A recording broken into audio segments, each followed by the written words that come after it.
পৌরসভা থেকে ২০০৩ সালে ৫৮ বর্গমাইলের শহর বরিশাল রূপ নেয় ৩০টি ওয়ার্ডের সিটি কর্পোরেশনে।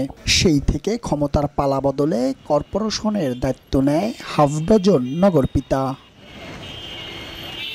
বিভিন্ন প্রকল্পে নামমাত্র খাল খনন, ফুটপাত, অবৈধ দখলমুক্তকরণ ও সৌন্দর্য বর্ধনে হাজার কোটি টাকা ব্যয় হলেও সঠিক পরিকল্পনার অভাবে বরিশাল হারিয়েছে তার অতীত রূপ। তিনি একটি কাজ শুরু করে গেছেন, হয়তো ভবিষ্যতে কোনো নির্বাচিত মেয়রের কাছে এই হার্ডেলটা উনি দিয়ে যাবেন, সেই হার্ডেলটা তিনি ধরে রাখবেন। এইটাই বরিশালের মানুষ হিসাবে, একজন রাজনৈতিক কর্মী হিসাবে আমার দাবি থাকবে। তার বিভিন্ন পদক্ষেপ আমার কাছে অত্যন্ত পজিটিভ মনে হয়েছে এবং নগরবাসীও এই কারণে স্বস্তি পাচ্ছে। ছাত্র জনতার গণ অভ্যুত্থানের পর বিধ্বস্ত বরিশাল সিটি কর্পোরেশনের প্রশাসক হিসেবে দায়িত্ব পান মোহাম্মদ রায়হান কাউসার। এরপর সংস্থাটি পরিকল্পনা নিয়েই মাঠে নামে।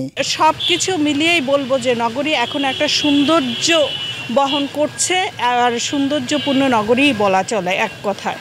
খাল খনন, ফুটপাত দখলমুক্ত করা সহ বিভিন্ন কাজে এখন সত্যিকারের সুফল ভোগ করছেন নগরবাসী। দোকানগুলো তুলে নেওয়ার ফলে আমাদের রাস্তাটা ফাঁকা হয়ে গেছে এবং আমাদের চলাচলে অনেক সুবিধা হচ্ছে। এই দোকানগুলোর জন্য ব্যাকগ্রাউন্ডটা দেখা যায় না, তো ওই দিক থেকে অনেক সুন্দর হয়েছে আগের থেকে। নতুন প্রশাসক বলছেন, অতীতের সব গ্লানি মুছে নতুন করে বরিশালকে গড়তে চান তিনি।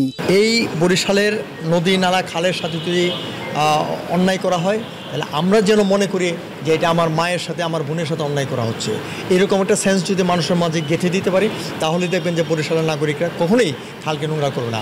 খাল খনন, অবৈধ স্থাপনা উচ্ছেদ আর সৌন্দর্য বর্ধনে সাহসিকতার নজির গড়লেন সিটি কর্পোরেশনের বর্তমান প্রশাসক।